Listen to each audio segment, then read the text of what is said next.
Hello food lovers, welcome to our channel. నేను మీ రాణి Erramsetti. Friends, ప్రతి అకేషన్కి పండుగ సందర్భాల్లో కానీ పూర్ణాలు చేస్తూనే ఉంటాం కదా. ప్రతి ఇంట్లో కూడా ఇలా పూర్ణాలను ప్రిపేర్ చేసి ఫ్యామిలీకి సర్వ్ చేస్తూ ఉంటాం. కానీ కొత్తగా పెళ్ళైన పిల్లలు కానీ వంట నేర్చుకునే పిల్లలు కానీ పూర్ణాలు అనేవి చేయడానికి చాలా భయపడుతూ ఉంటారు. ఆయిల్లో డీప్ ఫ్రై చేయడానికి కంగారు పడుతూ ఉంటారు, చేతులు కాలుతాయేమో అని. అలా కాకుండా నేను చూపించబోయే ప్రాసెస్తో 1 కప్పు బొంబాయి రవ్వతో చాలా సింపుల్గా ఈ పూర్ణాలు అనేవి చేసుకోవచ్చండి. పప్పు నానబెట్టుకోవటం, బియ్యం నానబెట్టుకోవటం, 2 రుబ్బుకోవటం అలాంటి శ్రమ అనేది ఏమీ లేకుండా అప్పటికప్పుడే ఈ పూర్ణాల ప్రాసెస్ని కంప్లీట్ చేయొచ్చు. ఇంకా పూర్ణాల ప్రాసెస్ స్టార్ట్ చేద్దామండి.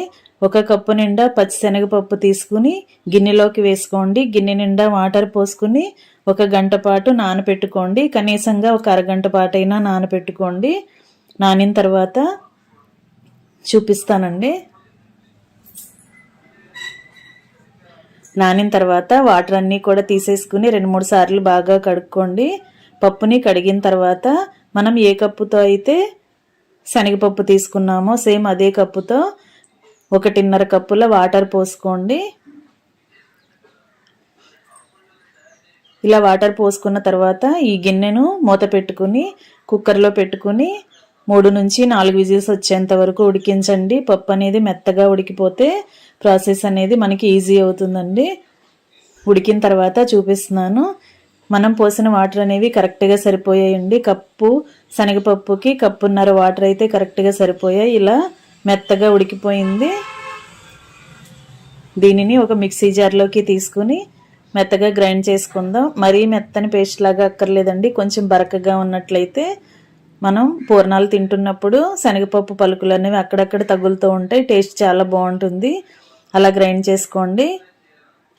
గ్రైండ్ అయిన తర్వాత చూపిస్తున్నానండి. ఇదంతా ఒక గిన్నెలోకి వేసుకోండి.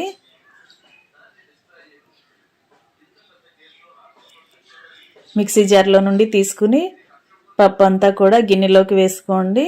ఈ గిన్నెను పక్కన పెట్టుకోండి. ఇప్పుడు స్టవ్ ఆన్ చేసుకుని ఫ్లేమ్ సిమ్లో పెట్టుకుని కళాయిని పెట్టుకోండి.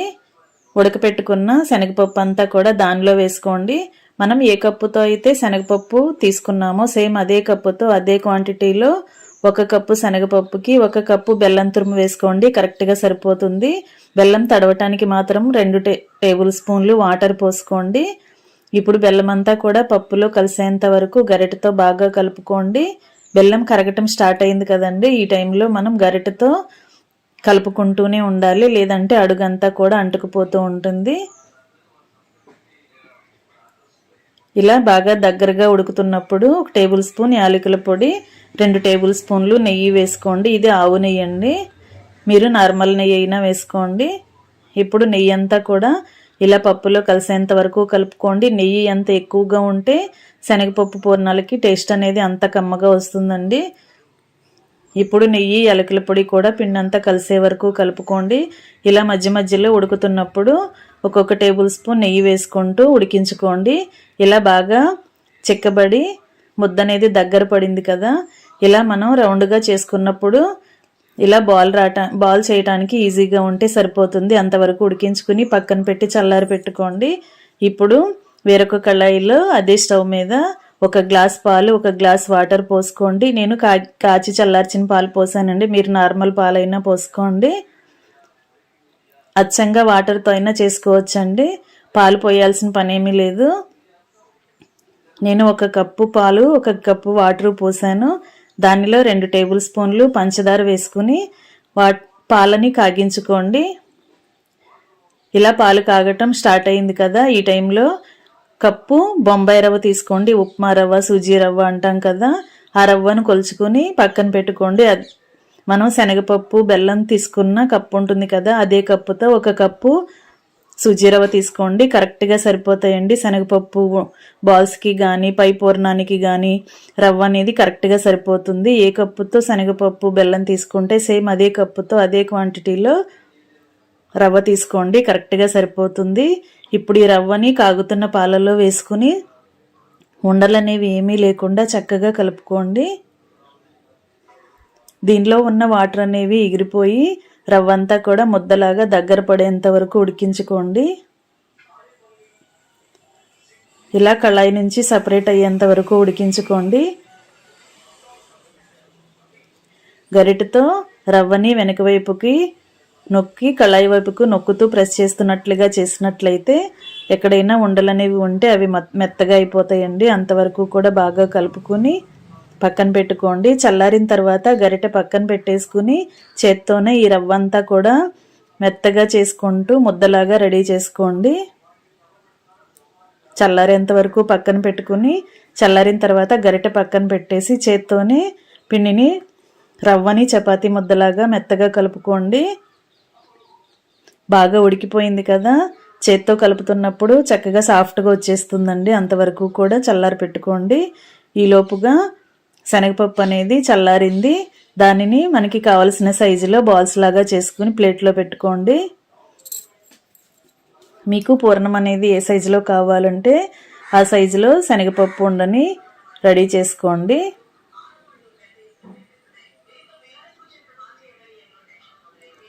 ఇలా మనం ఉడికించుకున్న పప్పు అంతా కూడా చిన్న చిన్న బాల్స్ లాగా సెపరేట్ చేసుకుని ప్లేట్లో పెట్టుకోండి. ఇప్పుడు లోపల పూర్ణం అనేది రెడీ అయిపోయింది కదా, పై పూర్ణానికి కూడా రవ్వ అనేది ఉడికిపోయింది. ఇలా నేను తీసుకున్న శనగపప్పు క్వాంటిటీకి నాకు 11 పూర్ణం బాల్స్ వచ్చాయండి. అదేవిధంగా తీసుకున్న రవ్వకి కూడా కరెక్ట్గా 11 పిండి ముద్దలు వచ్చాయి. మీరు కూడా అలా కరెక్ట్గా చేసుకుని పెట్టుకోండి. చేత్తో మెత్తగా కలిపినట్లయితే రవ్వ అంతా కూడా చక్కగా సాఫ్ట్గా వచ్చేస్తుందండి. అంతవరకు కలుపుకొని రెడీ చేసుకోండి. ఇప్పుడు చేతికి నెయ్యి అప్లై చేసుకుని కొంచెం కొంచెంగా రవ్వ ముద్దని తీసుకుని ఇలా బాల్స్ లాగా సపరేట్ చేసుకోండి. ఇలా 11 శనగపప్పు బాల్స్కి 11 రవ్వ బాల్స్ వచ్చాయండి, కరెక్ట్గా సరిపోతాయి. ఇప్పుడు ఏదైనా ప్యాకింగ్ కవర్ కానీ తీసుకుని దానికి ఆయిల్ అప్లై చేసి మనం తీసుకున్న పిండి ముద్దని వెడల్పుగా చేసుకోండి. ఇలా ఒత్తుకోండి. ఇలా పల్చగా వెడల్పుగా ఒత్తుకున్నట్లయితే మనం శనగపప్పు పూర్ణం అనేది లోపల స్టఫ్ చేసుకోవడానికి ఈజీ అవుతుంది. కొత్తగా వంట నేర్చుకునే పిల్లలైతే ఈ ప్రాసెస్తో చాలా టేస్టీగా తక్కువ టైంలో అప్పటికప్పుడే శనగపప్పు బూరెలు అనేవి చేసుకోవచ్చండి. చాలా సింపుల్ ప్రాసెస్తో చేసేసుకోవచ్చు.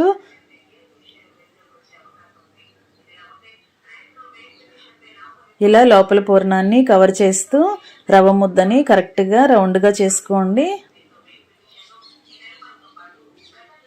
ఎక్కడా కూడా గ్యాప్ అనేది రాకుండా కరెక్ట్గా కవర్ చేసుకుని ఇలా పూర్ణాన్ని రెడీ చేసి పెట్టుకోండి.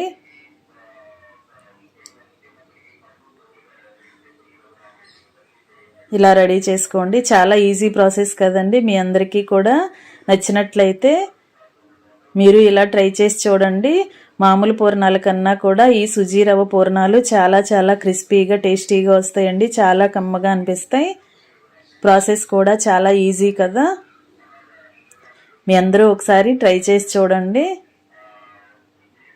ఇలా పై పూర్ణాన్ని వెడల్పుగా ఒత్తుకొని దాని లోపల ఈ శనగపప్పు పూర్ణాన్ని లోపల పెట్టుకొని చుట్టూ కూడా ఈ పిండి అనేది కవర్ చేస్తున్నట్లుగా చేసి ఇదే విధంగా మిగిలినవన్నీ కూడా రెడీ చేసి పెట్టుకోండి. ఫ్రెండ్స్, నా ఛానల్ని మీరు ఫస్ట్ టైం వాచ్ చేసిన వారైతే సబ్స్క్రైబ్ చేసుకుని పక్కనే ఉన్న బెల్ బటన్ని క్లిక్ చేయండి. నేను పెట్టబోయే రెసిపీస్ అన్నీ మీ ఫోన్కి నోటిఫికేషన్కి వస్తాయి.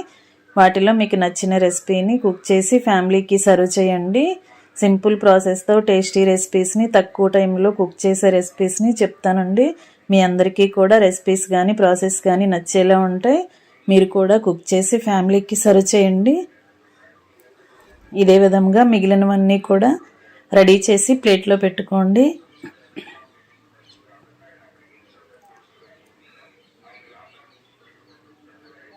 ఈ లోపుగా మనం స్టవ్ ఆన్ చేసి కళాయి పెట్టుకుని డీప్ ఫ్రైకి సరిపడా ఆయిల్ పోసుకుని ఆయిల్ కాగించుకుందాం. ఇలా రెడీ చేసి పక్కన పెట్టుకున్నాం కదా, ఆయిల్ కూడా కాగుతుందండి. కాగిన తర్వాత మనం రెడీ చేసి పెట్టుకున్న పూర్ణాలని ఒక్కొక్కటి అలా ఆయిల్లో స్లోగా వేసుకోండి. ఆయిల్ అనేది చిందకుండా చాలా జాగ్రత్తగా స్లోగా వేసుకోండి. ఫ్లేమ్ని మీడియంలో పెట్టుకుని ఫ్రై చేసుకోండి. నార్మల్ మినపప్పు బియ్యం పూర్ణాల కన్నా కూడా ఇవి చాలా చాలా క్రిస్పీగా టేస్టీగా ఉంటాయండి. ఖచ్చితంగా మీరు ట్రై చేసి చూడండి. పప్పు నానబెట్టి బియ్యం నానబెట్టుకోవటం, రుబ్బుకోవటం ఆ శ్రమ అంతా కూడా లేకుండా కొత్తగా పెళ్ళైన పిల్లలు, వంట నేర్చుకునే పిల్లలు అయితే చాలా ఈజీగా ఈ పూర్ణాలని టేస్టీగా ప్రిపేర్ చేసి ఫ్యామిలీకి సర్వ్ చేయొచ్చండి. ఇలా మొత్తం కూడా కరెక్ట్గా ఫ్రై అయిన తర్వాత ఆయిల్ నుండి తీసేసుకోండి. ఆయిల్ కూడా ఎక్కువగా పీల్చుకోదండి. సుజీ రవ్వతో చేసాం కదా, మనకి తక్కువ ఆయిల్తోనే ఇవి డీప్ ఫ్రై అయిపోతాయి. ఇలా మిగిలిన పూర్ణాలని కూడా ఆయిల్లో వేసుకుని కరెక్ట్గా డీప్ ఫ్రై చేసుకుని ప్లేట్లోకి తీసి పెట్టుకోండి. ఇంకా రెడీ అయిపోయాయండి ఎంతో టేస్టీగా ఉండే శనగపప్పు సూజీ పూర్ణాలు, సూజీ బూరెలు. మీ అందరికీ కూడా వీడియో నచ్చినట్లయితే లైక్ చేయండి. అంతేకాకుండా మీరు కూడా ఇంట్లో కుక్ చేసి ఇదే విధంగా చేసి ఫ్యామిలీకి సర్వ్ చేసి చూడండి. మీ అందరికీ బాగా నచ్చుతాయి. ఇంట్లో అందరికీ నచ్చేలా ఉంటాయండి. ఈ రెసిపీ అనేది ఖచ్చితంగా ట్రై చేసి చూడండి. మీకు ఎలా కుదిరిందో కూడా నాకు కమెంట్ సెక్షన్లో తెలియచేయండి. అలాగే ఛానల్ని ఫస్ట్ టైం వాచ్ చేసిన వారు సబ్స్క్రైబ్ చేసుకుని పక్కనే ఉన్న బెల్ బటన్ని క్లిక్ చేయండి. నేను పెట్టబోయే రెసిపీస్ అన్నీ మీ ఫోన్కి నోటిఫికేషన్కి వస్తాయి కదా, ఓపెన్ చేసి చూడండి. ఇలా వేడివేడి పూర్ణాలని ఫ్యామిలీకి సర్వ్ చేయటమే. మరొక రెసిపీతో మళ్ళీ కలుద్దాం. Thanks for watching. నేను మీ రాణి ఎరంశెట్టి.